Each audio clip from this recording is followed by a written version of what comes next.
जय जय श्री राधे। श्रीमद्भागवत महापुराण दशम स्कंद पूर्वार्थ प्रथमो अध्याय। भगवान के द्वारा पृथ्वी को आश्वासन, वासुदेव देवी का विवाह और कंस के द्वारा देवी के 6 पुत्रों की हत्या। राजा परीक्षा ने पूछा, भगवान आपने चंद्रवंश सूर्यवंश के विस्तार दोनों वंशों के राजाओं का अत्यंत अद्भुत चरित्र वर्णन किया। भगवान के परम प्रेमी मुनीश्वर आपने स्वभाव से ही धर्म प्रेरी यद वंश का विशद वर्णन किया।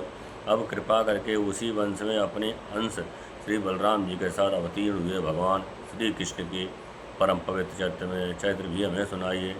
भगवान श्री कृष्ण समस्त प्राणियों के जीवन दाता एवं सर्वात्मा हैं। उन्होंने यद वंश में अवतार लेकर जो लीलाएं की उनका विस्तार से हम लोगों को श्रवण कराइए। उनकी तृष्णा की प्यास सर्वदा के लिए बुझ चुकी है। जिनकी तृष्णा की प्यास सर्वदा के लिए बुझ चुकी है वे जीवन मुक्त महापुरुष, जिसका वर्ण प्रेम से अतृप्त रहकर ध्यान किया करते हैं। मूर्छजनों के लिए जो भवरोग का रामबाण औषध हैं, तथा विषयी लोगों के लिए भी उनके कान और मन को परम राहत देने वाला है। भगवान श्री कृष्णचंद्र के ऐसे सुंदर, सुखद, रसीले और गुणानुवासी पशुघाती अथवा आत्मघाती मनुष्यों के अतिरिक्त और ऐसा कौन है जो विमुख हो जाए, उसे प्रेरित न करे। श्री कृष्ण तो मेरे कुलदेव ही हैं। जब कुरुक्षेत्र महाभारत युद्ध हो रहा था और देवताओं को भी जीत लेने वाले भीष्म पितामह आज अतिरथियों से मेरे दादा पांडवों का युद्ध हो रहा था, उस समय कौरवों की सेना उनके लिए अपार समुद्र के समान थी।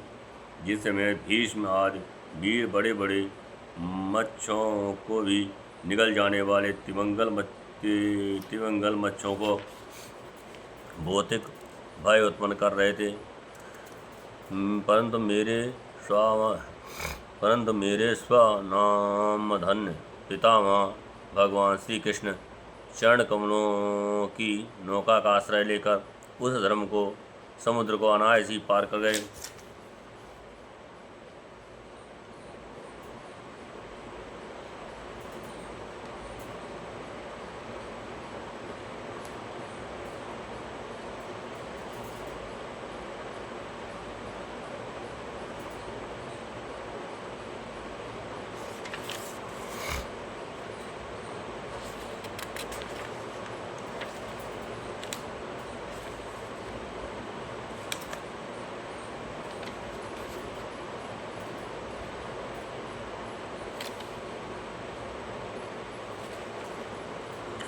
जो कुरुक्षेत्र महाभारत युद्ध हो रहा था और देवताओं के बीच जीत लेने वाले भीष्म पितामह आज अथर्थियों से मेरे दादा पांडवों का युद्ध हो रहा था, उस समय कौरवों की सेना उनके लिए अपार समुद्र के समान थी, जिसमें भीष्म आदि वीर बड़े बड़े मच्छों को भी निगल जाने वाले तिमिंगल मच्छों की भांति भय उत्पन्न कर रहे थे। परंतु मेरे स्वनामधन्य पितामह भगवान श्री कृष्ण के चरण कमलों की नौका का आश्रय लेकर उस समुद्र को अनायास ही पार करेगा।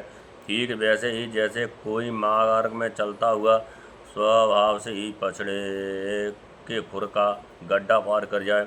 महाराज, मेरा यह शरीर जो आपके सामने तथा जो कौरवों और पांडव दोनों ही वंशों का एकमात्र सहारा था, अश्वत्थामा के ब्रह्मास्त्र से जल चुका था। उस समय मेरी माता जब भगवान की शरण में गईं, तब उन्होंने हाथ में चक्र लेकर मेरी माता के गर्भ में प्रवेश किया और मेरी रक्षा की। केवल मेरी ही बात नहीं है, ये वे समस्त शरीरधारियों के भीतर आत्म रूप से रहकर अमृत तत्व का आदान कर रहे हैं और बाहर काल रूप से रहकर मृत्यु का मनुष्य के रूप में प्रतीत होना, यह तो उनकी एक लीला है। आप उन्हीं ऐश्वर्य और माधुर्य परिपूर्ण लीलाओं का वर्णन कीजिए। भगवान आपने अभी बतलाया था कि बलराम जी रोहिणी के पुत्र थे। इसके बाद देवकी के पुत्रों में भी आपने उनकी गणना की थी। दूसरा शरीर धारण किए बिना 2 माताओं का पुत्र होना कैसे संभव है? असुरों को मुक्ति देने वाले और भक्तों को प्रेम प्रदान करने वाले भगवान श्री कृष्ण अपने वात्सल्य स्नेह से भरे हुए पिता का घर छोड़कर वे ब्रज में क्यों चले गए? यदुवंश शिरोमणि भक्तवत्सल प्रभु नंद आदि गोप बंधुओं के साथ कहाँ कहाँ निवास किया? ब्रह्मा और शंकर का भी शासन करने वाले प्रभु ने ब्रज में तथा मधुपुरी में रहकर कौन कौन सी लीलाएं की? और महाराज उन्होंने अपने भाई माँ के भाई मामा कंस को अपने हाथों क्यों मार डाला? वह मामा होने के कारण उनके द्वारा मारे जाने योग्य तो नहीं था। मनुष्य का सच्चिदानंद घन में विग्रह प्रकट करके द्वारकापुरी में युद्धवंशियों के साथ उन्होंने अपने कितने वर्षों तक निवास किया? और उन सर्वशक्तिमान प्रभु की पत्नियां कितनी थीं? मैंने श्री कृष्ण की जितनी लीलाएं पूछी हैं और जो नहीं पूछी हैं वे सब आप मुझे विस्तार से सुनाइए, क्योंकि आप सब कुछ जानते हैं और मैं बड़ी श्रद्धा के साथ उन्हें सुनना चाहता हूँ। भगवान, उनकी तो बात ही क्या, मैंने जल का भी परित्याग कर दिया है, फिर भी वह असहाय भूख प्यास जिसके कारण मैंने मुनि के गले में मृत सर्प डालने का अन्याय किया था, मुझे तनिक भी नहीं सता रही है, क्योंकि मैं आपके मुख कमल से झरती हुई भगवान की सुधामयी लीला कथा का पान कर रहा हूँ। सूत जी कहते हैं, सौनक जी, भगवान के प्रेमियों में अग्रगण्य एवं सर्वज्ञ श्री सुखदेव जी महाराज ने परीक्षित का ऐसा प्राचीन प्रश्न सुनकर, जो संतों की सभा में भगवान की लीला के वर्णन हेतु हुआ करता था, उनका अभिनंदन किया और भगवान श्री कृष्ण की उन लीलाओं का वर्णन प्रारंभ किया जो समस्त कलिमलों को सदा के लिए धो डालती हैं। श्री सुखदेव जी ने कहा, भगवान के लीला रस के रसिक राजऋषि, तुमने जो कुछ निश्चय किया है वह बहुत ही सुंदर और आदरणीय है, क्योंकि सबके हृदयराध्य श्री कृष्ण लीला कथा श्रवण करने में तुम्हें सहज ही एवं सुदृढ़ प्रीत प्राप्त हो गई है। भगवान श्री कृष्ण की कथा के संबंध में प्रसन्न करने से ही वक्ता, प्रश्नकर्ता और श्रोता तीनों ही पवित्र हो जाते हैं। जैसे गंगा जी का जल या भगवान शालिग्राम का चरणामृत सभी को पवित्र कर देता है। परीक्षित, उस समय लाखों दैत्यों के दल ने घमंडी राजाओं का रूप धारण कर अपने भारी भार से पृथ्वी को आक्रांत कर रखा था। उससे त्राण पाने के लिए वह ब्रह्मा जी के शरण में गई। पृथ्वी ने उस समय गऊ का रूप धारण कर रखा था। उसके नेत्रों में आंसू बह कर मुंह पर आ रहे थे। उसका मन तो खिन्न था ही, शरीर में बहुत ग्रस्त हो गया था। वे बड़े करुण स्वर में रमा रही थी। ब्रह्मा जी के पास जाकर उसने उन्हें अपनी पूरी कष्ट कहानी सुनाई। ब्रह्मा जी ने बड़ी सहानुभूति के साथ उसकी दुख गाथा सुनी। उसके बाद वे भगवान शंकर, स्वर्ग के अन्य प्रमुख देवता तथा गऊ के रूप में आई हुई पृथ्वी को अपने साथ लेकर क्षीर सागर के तट पर पहुँच गए। भगवान देवताओं की ऐसी भी आराध्य हैं। वे अपने भक्तों की समस्त अभिलाषाएं पूर्ण करते और उनके समस्त क्लेशों को नष्ट कर देते हैं। वे ही जगत के एकमात्र स्वामी हैं। क्षीर सागर के तट पर पहुंचकर ब्रह्मा आदि देवताओं ने पुरुष सूक्त के द्वारा उन्हीं पुरुषोत्तम परम पुरुष सर्वंतर्यामी प्रभु की स्तुति करते करते ब्रह्मा जी समाधिस्थ हो गए। उन्हें समाधिस्थ अवस्था में आकाशवाणी सुनी, जिसके बाद जगत के निर्वहण करता ब्रह्मा जी ने देवताओं से कहा, देवताओं, मैंने भगवान की वाणी सुनी है, तुम लोग भी उसे मेरे द्वारा अभी सुन लो और फिर वैसा ही करो। उनके पालन में विलंब नहीं होना चाहिए। भगवान को पृथ्वी के कष्ट का पहले से ही पता है। वे ईश्वरों के भी ईश्वर हैं। अतः अपनी कार्य शक्ति के द्वारा पृथ्वी का भार वहन करते हुए वे जब तक पृथ्वी पर लीला करेंगे तब तक तुम लोग भी अपने अपने अंशों के साथ युद्ध कुल में जन्म लेकर अपनी लीला में सहयोग दो। वासुदेव जी के घर स्वयं पुरुषोत्तम भगवान प्रकट होंगे। उनकी और उनकी प्रियतमा श्री राधा की सेवा के लिए दिव्यांगनाएं जन्म ग्रहण करें। स्वयं प्रकाश भगवान शेष भी, जो भगवान की कला होने के कारण अनंत हैं, अनंत का अंश भी अनंत ही होता है, और जिनके सहस्त्र मुख हैं, भगवान के प्रिय कार्य करने के लिए उनके पहले ही उनके बड़े भाई के रूप में अवतार ग्रहण करेंगे। भगवान की वह ऐश्वर्यशाली शालिनी योग माया भी, जिसने सारे जगत को मोहित कर रखा है, उनकी आज्ञा से उनकी लीला के कार्य संपन्न करने के लिए अंशा रूप से अवतार ग्रहण करेंगी। श्री सुखदेव जी कहते हैं, परीक्षित प्रजापतियों के स्वामी भगवान ब्रह्मा जी ने देवताओं को इस प्रकार आज्ञा दी और पृथ्वी को समझा बुझाकर ढाढ़स बंधाया। उसके बाद वे अपने परम धाम को चले गए। प्राचीन काल में यदुवंशी राजा थे सूरसेन। वे मथुरापुरी में रहकर मथुरा मंडल और सूरसेन मंडल का राज शासन करते थे। उसी समय मथुरा ही समस्त यदुवंशी नरपतियों की राजधानी हो गई थी। भगवान श्री हर सर्वदा वहीं विराजमान रहते हैं। एक बार मथुरा में सूर्य के पुत्र वसुदेव जी विवाह के करके अपनी नवविवाहिता पत्नी देवकी के साथ घर जाने के लिए रथ पर सवार हुए। उग्रसेन का लड़का था कंस। उसने अपनी चचेरी बहन देवकी को प्रसन्न करने के लिए उसके रथ के घोड़ों की रास पकड़ ली। वह स्वयं ही रथ हाँकने लगा। यद्यप उसके साथ सैकड़ों सोने के बने हुए रथ चल रहे थे। देवकी के पिता थे देवक। अपनी पुत्री पर उनका बड़ा प्रेम था। कन्या को विदा करते समय उन्होंने उसे सोने के हारों से अलंकृत 400 हाथी, 15,000 घोड़े, 800 रथ तथा सुंदर सुंदर वस्त्र आभूषण विभूषण 200 सुकुमारी दासियां दहेज में दी। विदाई के समय वर वधू के मंगल के लिए एक ही साथ शंख, त्वरई, मृदंग और दुंदुभियां बजने लगी। मार्ग में जिस समय घोड़ों की रास पकड़कर कंस रथ हाँक रहा था, उस समय आकाशवाणी ने उसे संबोधन करके कहा, अरे मूर्ख, जिसको तुम रथ में बैठा कर लिए जा रहा है, उसकी 8वीं गर्भ की संतान तुझे मार डालेगी। कंस बड़ा पापी था। उसकी दुष्टता की सीमा नहीं थी। वह भोज वंश का कलंक ही था। आकाशवाणी सुनते ही उसने तलवार खींच ली और अपनी बहन की चोटी पकड़कर उसे मारने के लिए तैयार हो गया। वह अत्यंत क्रूर तो था ही, पाप कर्म करते करते निर्लज्ज भी हो गया था। उसका यह काम देखकर महात्मा वासुदेव जी उसको शांत करते हुए बोले। वसुदेव जी ने कहा, राजकुमार, आप भोजवंश के होनहार वंशधर तथा अपने कुल की कीर्ति बढ़ाने वाले हैं। बड़े बड़े सूरवीर आप ही गुणों की सराहना करते हैं।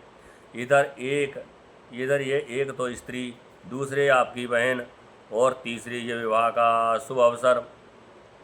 ऐसी स्थिति में आप इसे कैसे मार सकते हैं? वीरवर जो जन्म लेते हैं उनके शरीर के साथ ही मृत्यु भी उत्पन्न होती है। आज हो या 100 वर्ष के बाद जो प्राणी है उसकी मृत्यु होगी ही। जब शरीर का अंत हो जाता है तब जीव अपने कर्म के अनुसार दूसरे शरीर को ग्रहण करके अपने पहले शरीर को छोड़ देता है। उससे विवश होकर ऐसा करना पड़ता है। ऐसे जैसे चलते समय मनुष्य एक पैर जमाकर ही दूसरे पैर उठाता है, और जैसे जौ किसी अगले तिनके को पकड़ लेती है तब पहले पकड़े हुए तिनके को छोड़ती है, वैसे ही जीव भी अपने कर्म के अनुसार किसी शरीर को प्राप्त करने के बाद ही इस शरीर को छोड़ता है। जैसे कोई पुरुष जागृत अवस्था में राजा के ऐश्वर्य को देखकर और इंद्राज के ऐश्वर्य को सुनकर उसकी अभिलाषा करने लगता है और उसका चिंतन करते करते उन्हीं बातों में घुल मिलकर एक हो जाता है तथा स्वप्न में अपने को राजा या इंद्र के स्वरूप में अनुभव करने लगता है। साथ ही अपने दारिद्रावस्था के शरीर को भूल जाता है। कभी कभी तो जागृत अवस्था में भी मन ही मन उन बातों का चिंतन करते करते तन्मय हो जाता है और उसे स्थूल शरीर की सुध नहीं रहती। वैसे ही जीव कर्मकृत कामना और कामनाकृत कर्म के बस होकर दूसरे शरीर को प्राप्त हो जाता है और अपने पहले शरीर को भूल जाता है। जीव का मन अनेक विकारों का पुंज है, देहांत के समय वह अनेक जन्मों के असंचित और प्रारब्ध कर्मों को वासनाओं के अधीन होकर माया के द्वारा रचे हुए अनेक पांच भौतिक शरीर में जैसे किसी शरीर के चिंतन में तल्लीन हो जाता है और मान बैठता है कि ये मैं ही हूँ, उसे वह शरीर ग्रहण करके जन्म लेना पड़ता है। जैसे सूर्य, चंद्रमा आदि चमकीली वस्तुएं जल से भरे हुए घड़ों में या तेल आदि तरल पदार्थों में प्रतिबिंबित होती हैं और हवा के झोंके से उनके जल आदि के हिलने डोलने पर उन्हें प्रतिबिंबित वस्तुएं भी चंचल जान पड़ती हैं, वैसे ही जीव अपने स्वरूप के अज्ञान द्वारा रचे हुए शरीर में राग करके उन्हें अपना आप मान बैठता है और मोहवश उनके आने जाने को अपना आना जाना मानने लगता है। इसलिए जो अपना कल्याण चाहता है उसे किसी से द्रोह नहीं करना चाहिए, क्योंकि जीव कर्मों के अधीन हो गया है और जो किसी से भी द्रोह करेगा उसको इस जीवन में शत्रु से और जीवन के बाद परलोक से भयभीत होना पड़ेगा। कंस, यह आपकी छोटी बहन अभी बच्ची और बहुत दीन है। ये तो आपकी कन्या के समान है। इस पर अभी उसका विवाह हुआ है। विवाह के मंगल चिन्ह भी इसके शरीर पर से नहीं उतरे हैं।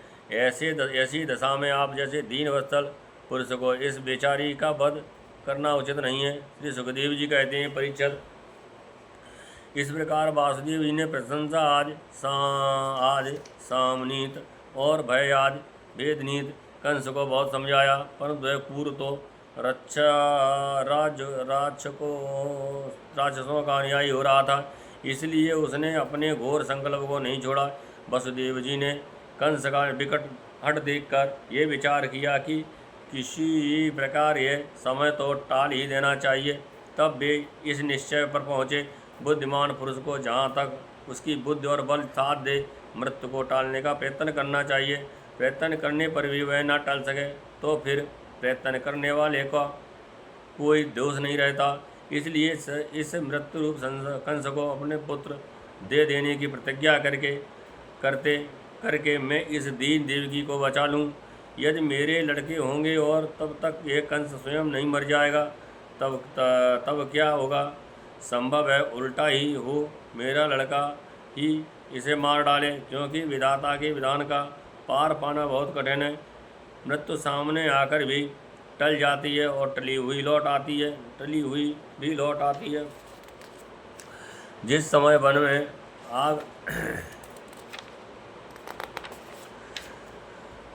वन में आग लगती है उस समय कौन सी लकड़ी जले और कौन सी न जले, दूर की जल जाए और पास की बच जाए, इन सब बातों में अदृष्ट के सिवा और कोई कारण नहीं होता। वैसे ही किस प्राणी का कौन सा शरीर बना रहे और किस हेतु से कौन सा शरीर नष्ट हो जाएगा, इसका बात का पता लगा लेना बहुत कठिन है। अपनी बुद्धि के अनुसार ऐसा निश्चय करके वासुदेव जी ने बहुत सम्मान के साथ पापी कंस की बड़ी प्रशंसा की।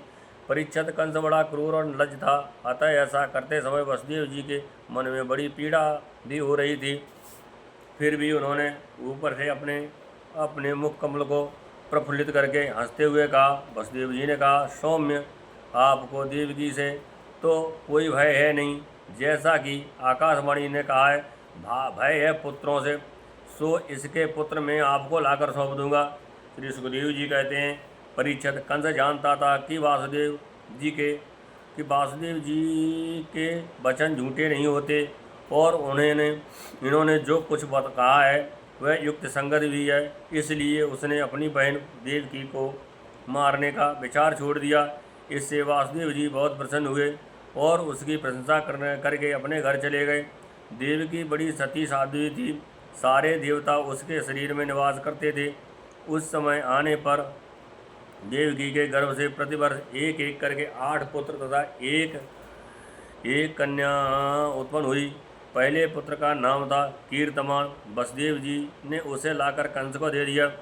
ऐसा करते समय उन्हें कष्ट तो बहुत हुआ, परंतु उससे भी बड़ा कष्ट उन्हें इस बात का था कि मेरे वचन झूठे न हो जाएं। परीक्षित, सत्यसंध पुरुष बड़े से बड़ा कष्ट भी सह लेते हैं। ज्ञानियों को किसी बात की अपेक्षा नहीं होती। नीच पुरुष बुरे से बुरा काम भी कर सकते हैं, और जो यतेंद्रिय हैं, जिन्होंने भगवान को हृदय में धारण कर रखा है, ये सब कुछ त्याग सकते हैं।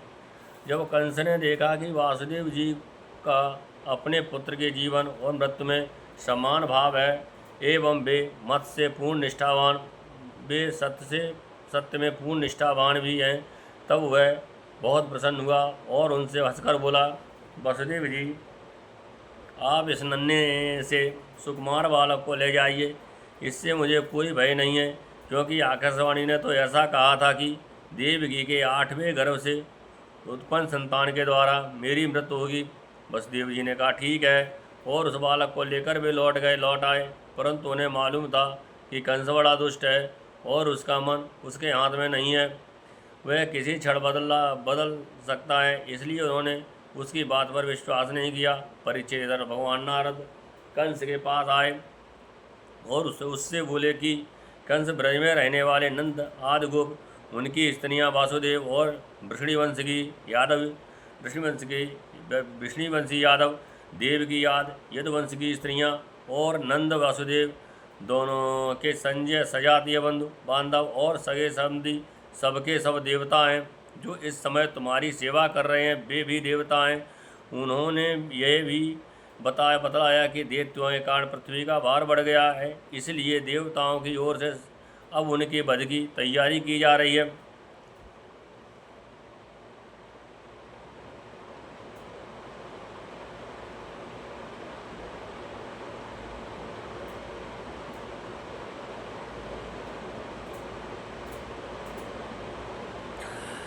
जब देवर्षि नारद इतना कहकर चले गए, तब कंस को यह निश्चय हो गया कि यदुवंशी देवता हैं और देवकी के गर्भ से विष्णु भगवान ही मुझे मारने के लिए पैदा होने वाले हैं। इसलिए उसने देवकी और वसुदेव को हाथकड़ी बेड़ी से जकड़कर कैद में डाल दिया, और उन दोनों से जो जो पुत्र होते गए उन्हें वह मारता गया। उसे हर बार यह शंका बनी रहती कि कहीं विष्णु ही उसका बालक के रूप में न आ गया हो। परीक्षित, पृथ्वी में यह बात प्राय देखी जाती है कि अपने प्राणों का ही पोषण करने वाले लोभी राजा अपने स्वार्थ के लिए माता पिता, भाई बंधु और अपने अत्यंत हितैषी इष्ट मित्रों की भी हत्या कर डालते हैं।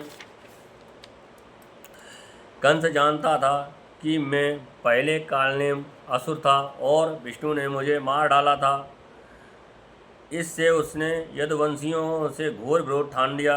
कंस बड़ा बलवान था, उसने यदु, भोज और अंधक वंश के अधिनायक अपने पिता उग्रसेन को कैद कर लिया और सूरसेन देश का राज्य वह स्वयं करने लगा। इस श्रीमद्भागवते महापुराणे परमहंसायां संहितायां 10वें स्कंदे पूर्वार्थे श्रीकृष्ण अवतारो प्रक्रमे प्रथमो अध्याय। जय जय श्री राधे।